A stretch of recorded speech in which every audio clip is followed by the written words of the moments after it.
ലൂക്കായുടെ സുവിശേഷത്തിൽ നാം ഇങ്ങനെ വായിക്കുന്നു: പരിശുദ്ധാത്മാവ് പ്രാവിൻ്റെ രൂപത്തിൽ അവൻ്റെ മേൽ ഇറങ്ങി വന്നു.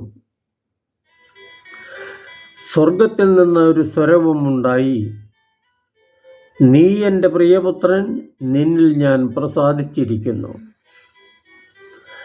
ലൂക്കാ അധ്യായം 3 വാക്യം 22.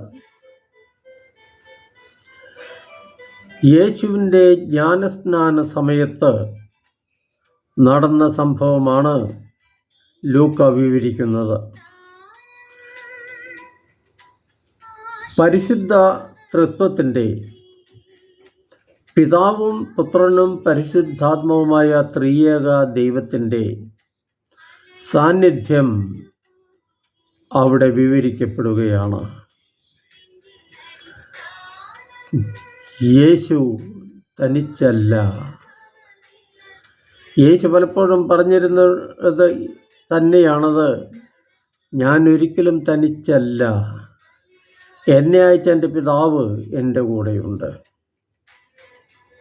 ജ്ഞാനസ്നാന സമയത്ത് പരിശുദ്ധാരൂപി പ്രാവിൻ്റെ രൂപത്തിൽ ഇറങ്ങി വന്ന് ആ ത്രിയേക ദൈവത്തിൻ്റെ സത്യം ലോകത്തിന് വെളിപ്പെടുത്തി.